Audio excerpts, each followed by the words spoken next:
Hi, everyone. Welcome back to another episode of Ask a Care Manager. My name is Ryan Abramski. I'm the Director of Business Development. I'm joined as always with Teresa Jackson, our Director of Care Management. The both of us work for Easy Living. We're a home care and care management agency serving the Tampa Bay area for now over 22 years. As always, the Ask a Care Manager video series is brought to you by our friends over at the Senior Living Resource Magazine and their website, seniorlivingguide.com. Your one-stop local and statewide resource for all things senior housing and health. Anything from home care services like Easy Living to senior health, assisted living facilities, memory care, or even care management services, again, like Easy Living. Check out the Senior Living Resource Magazine and their website, seniorlivingguide.com.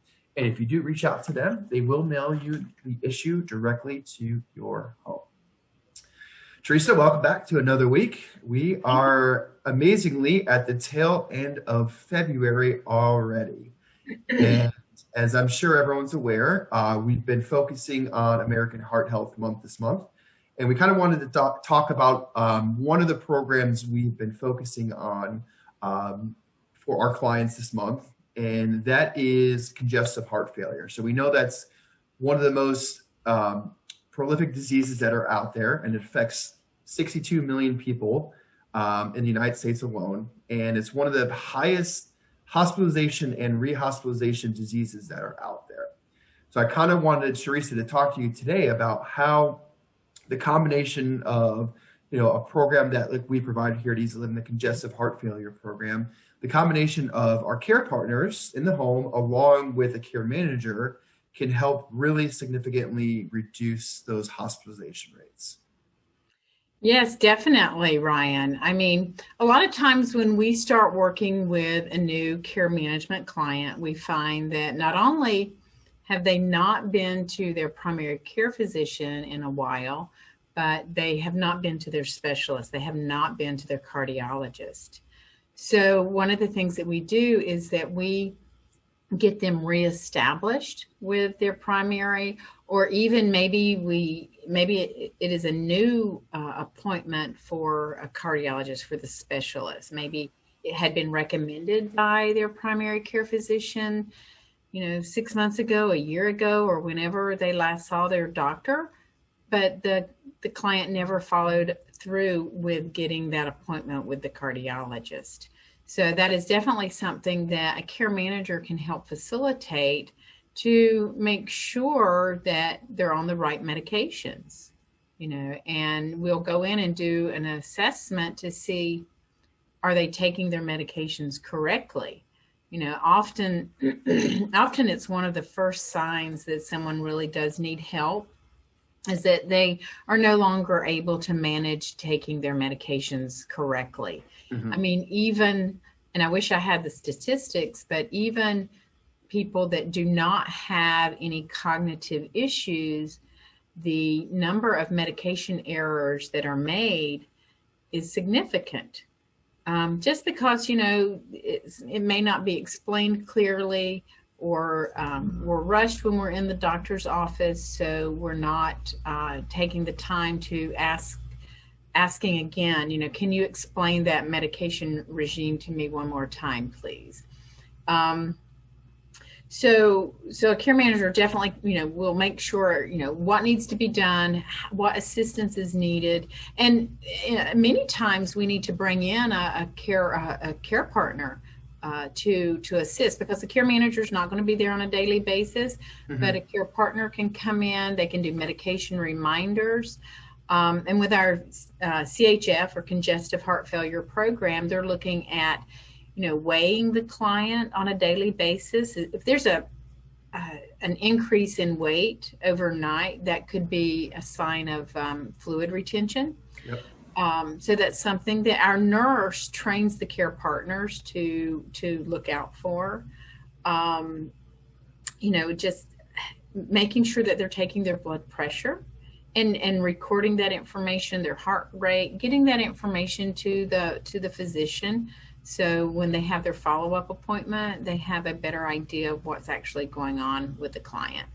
Yeah, I think that's important too, because our care partners can track the daily vitals, but when it's time to go see that primary care physician or that specialist, the care managers can, and we've talked about this in previous videos, go with that client to the doctor and review all of those vitals and data that's been tracked so they can get an accurate, snapshot of what that person's been dealing with day to day, and really making sure that their vitals are tracked and they're being compliant about the things that they have to do in order to prevent those hospitalizations or going back into the hospital. Exactly, because that is our primary goal. To sum it up, we want to keep our clients out of the hospital because that's going to improve their quality of life. Not to be there, and this is like you said, this is one of the number one ways that we can help our clients, making sure that they're taking their medications, that they're compliant with whatever the doctor's orders are. So it's a win-win when you bring in a care partner and have a care manager coming in to do that initial assessment and monitoring and follow-up. And a lot of times we're in a position to be able to actually coach the care partner, especially like if they're having issues working with the client. Maybe the client has dementia. This happened just yesterday. So I was talking to the care partner, and she said, yes, I made sure the client got her medications, and I was leaving because she does that at the end of the shift. And the client is still at home with care in the home 7 days a week, but not 24 hours a day. So before she got to her car, the client came back out and said, wait a minute, I didn't take my medications. So the care partner had to go back in and remind her that, yes, you did take your medications. And in this situation, we are having to secure the medications out of sight, out of mind, away from the client, because she had actually gotten into them the day before and had taken them and when she was not supposed to. So just giving that additional support to the care partner and letting the family who's out of state know that she's got people, eyes and ears and boots on the ground here to help. Absolutely. And unfortunately, and these are statistics that are just, it's frightening to think about, but 1 in 5 congestive heart failure patients end up back in the hospital 30 days or less after their initial admission to the hospital. But a lot of that is preventable, and it's because these patients aren't getting the integration of help and assistance like it would be from the compliance standpoint of a care manager reviewing everything that's going on and their discharge orders, and then having a care partner, provide those additional supportive services in the home on a daily basis while a care manager oversees all that aspect of it. So, congestive heart failure doesn't have to be a death sentence. It doesn't have to be something that, puts someone in the hospital all the time. Most of it can be preventable as long as you're integrating those supportive services at home and they have that support system from a care manager or a care partner and or both to reduce those hospitalization rates. I know. And, the cost of a care manager for a year could easily be the cost of 1 month in an assisted living facility. Think about that. So, or in a nursing facility as well.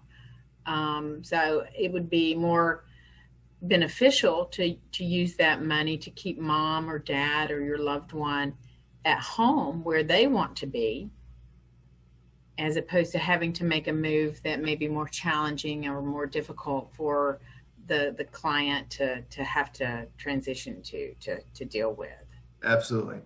Well, Teresa, thank you so much for all of your insight as always, and the real world examples. And if any of you out there have any kind of questions or want to learn more about our congestive heart failure program, feel free to post a comment in the comment section below. You can send us a message directly on Facebook, or you can visit our website and fill out the contact us form. We'd be happy to review not only our congestive heart failure program, but all the other services that we provide here at Easy Living, and be able to provide that support to either yourself or to a loved one that is needing that extra care.